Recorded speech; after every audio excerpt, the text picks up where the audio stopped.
सपनों वाला पतंग। गांव हरिहरपुर में 10 साल का एक लड़का रहता था, पप्पू। पप्पू बड़ा ही शरारती था, लेकिन दिल का बेहद साफ। उसका सबसे बड़ा शौक था पतंग उड़ाना। सुबह उठते ही वो छत पर चढ़कर आसमान की ओर देखता और सोचता, आज हवा कैसी है?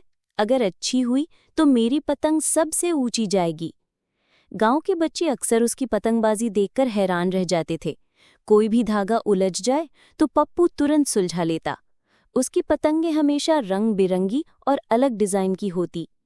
एक दिन गांव में खबर फैली, इस बार मेला लगेगा और वहां बड़ा पतंगबाजी का मुकाबला होगा। ये सुनकर पप्पू के कान खड़े हो गए। उसने तय कर लिया कि इस बार उसे पहला इनाम जीतना ही है। लेकिन दिक्कत ये थी कि उसके पास नया धागा और बड़ी पतंग खरीदने के लिए पैसे नहीं थे। वो उदास होकर घर लौटा और माँ से बोला, माँ, मुझे मेला में पतंगबाजी करनी है, लेकिन मेरे पास धागा और पतंग खरीदने के पैसे नहीं हैं। माँ ने प्यार से उसके सिर पर हाथ फेरा और कहा, पप्पू बेटा, जीतने के लिए हमेशा नई चीजें नहीं चाहिए होती।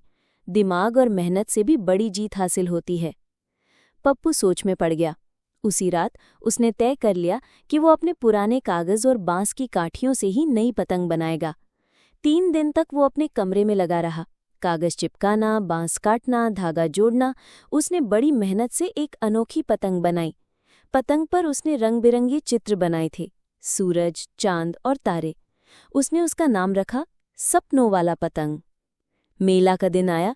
मैदान में सैकड़ों बच्चे अपनी अपनी पतंग लेकर आए थे। कोई लाल, कोई नीली, कोई बहुत बड़ी और कोई चमचमाती। पप्पू की पतंग दिखने में थोड़ी साधारण थी, लेकिन उस पर बने चित्र सबका ध्यान खींच रहे थे। मुकाबला शुरू हुआ। सभी ने अपनी पतंगें आसमान में उड़ाईं। हवा तेज थी, पतंगें ऊपर नीचे हो रही थीं। बच्चे अपनी डोर कसकर थामे थे। पप्पू ने भी धीरे धीरे अपनी पतंग उड़ाई। उसकी पतंग जैसे ही ऊपर गई, मानो आसमान में सूरज चांद चमक उठे हैं। लोग ताली बजाने लगे। अब मुकाबला और कड़ा हो गया। कई बच्चों की पतंगें कटकर नीचे गिर गईं।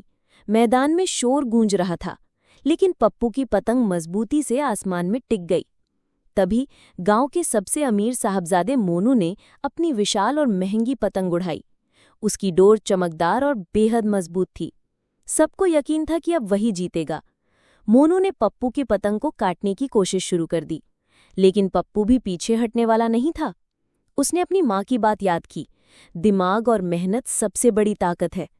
उसने धीरे धीरे डोर को खींचा और फिर ढीली छोड़ी। सही समय पर उसने इतनी चालाकी से अपनी पतंग घुमाई कि मोनू की महंगी पतंग उसकी डोर में उलझकर कट गई और नीचे गिर गई। पूरा मैदान तालियों से गूंज उठा।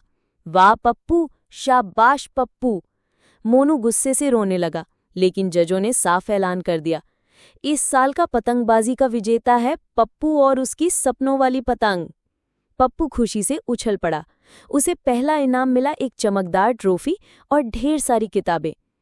वो ट्रॉफी लेकर माँ के पास दौड़ा और बोला, माँ देखो, मैं जीत गया। माँ मुस्कुराते हुए बोली, मैंने कहा था ना बेटा, मेहनत और समझदारी से बनाई हुई चीज ही सबसे अनोखी होती है। तुम्हारी सपनों वाली पतंग सिर्फ कागज की नहीं थी, उसमें तुम्हारा विश्वास और लगन भी था। उस दिन पप्पू ने समझा कि असली जीत मेहनत और विश्वास से मिलती है, ना कि महंगे सामान से। गांव वाले भी बच्चों को समझाने लगे, हमेशा अपनी मेहनत और हुनर पर भरोसा करो, तभी सफलता मिलेगी। पप्पू की पतंग उस दिन आसमान से उतरकर जमीन पर आ गई, लेकिन उसकी जीत की कहानी हमेशा गांव वालों के दिलों में उड़ती रही। शिक्षा, मेहनत, लगन और विश्वास से ही सच्ची जीत मिलती है, महंगी चीजों से नहीं। अगर आपको हमारी वीडियो पसंद आए तो लाइक एंड सब्सक्राइब करना ना भूलें। धन्यवाद।